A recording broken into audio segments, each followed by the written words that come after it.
divaksin kalau seperti ini. Kenapa, Bu?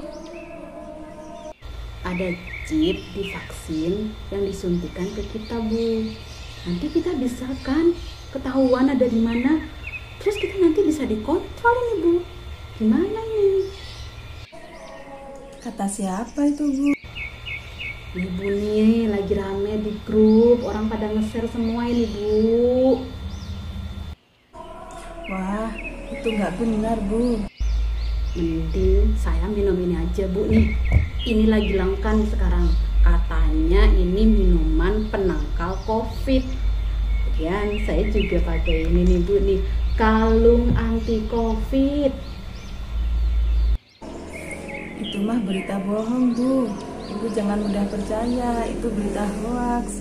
Kalau mau dengar berita, itu yang ada sumbernya, sumber yang terpercaya, Bu. Hah? Jadi semuanya itu hoax? Waduh, saya harus batalin ini, Bu. Saya mesen susu, Bu. Susu beruang yang tadi itu 50.000, Ibu, satu bijinya. Saya mesen 5, Ibu. Astagfirullahaladzim. Hoax adalah fitnah, dan fitnah itu lebih kejam daripada pembunuhan. Saring sebelum sharing, dan tabayun sebelum posting. Apa ya sebenarnya hoax itu? Hoax adalah informasi yang sesungguhnya tidak benar, tapi dibuat seolah-olah benar. Dan hoax ini beda loh dengan rumor, ilmu semu, atau berita palsu. Ciri-ciri dari berita hoax. Yang pertama, berita tersebut menyebabkan kecemasan, kebencian, dan permusuhan antara sesama. Belum valid, jadi masih belum pasti kebenarannya. Kemudian mengupload atau si pembuat berita tersebut ingin berita tersebut diviralkan sehingga banyak orang mengetahui sehingga percaya kepada berita hoax tersebut. Penyebab munculnya hoax yang pertama yaitu tingginya konsumsi media sosial membuat Indonesia menjadi peringkat keempat terbanyak di dunia dalam penggunaan Facebook. Yang kedua, suka berbagi tetapi tidak suka membaca. Yang ketiga, kurang kritis terhadap suatu informasi. Yang keempat, suka mengedarkan informasi tanpa tahu kebenarannya.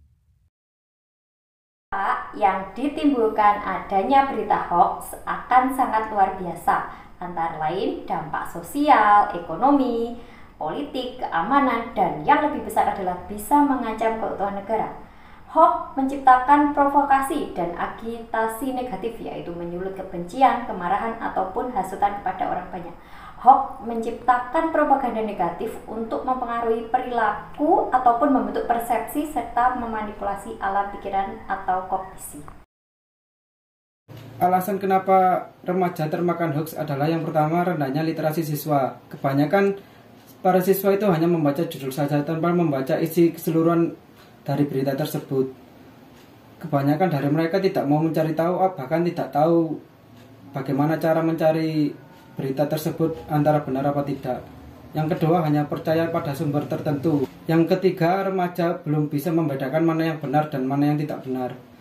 Yang keempat, media sosial adalah hal baru bagi remaja di Indonesia untuk saat ini. Dan yang terakhir, ketika ada kabar yang mewakili perasaan remaja tersebut, mayoritas remaja itu langsung membagikannya ke seluruh teman-temannya. Cara menangkal hoax. Yang pertama, kalian harus benar-benar jeli dan teliti dalam membaca berita. Jangan hanya terprovokasi atau terpancing oleh judul, karena kebanyakan judul dibuat untuk memprovokasi pembaca. Oleh karena itu, kalian harus benar-benar memastikan bahwa berita yang kalian baca adalah berita yang benar sebelum kalian nanti share lagi ke orang lain berita tersebut. Seperti itu. Nah, sudah tahu kan hoax itu apa? Ayo cegah hoax mulai dari kita sendiri.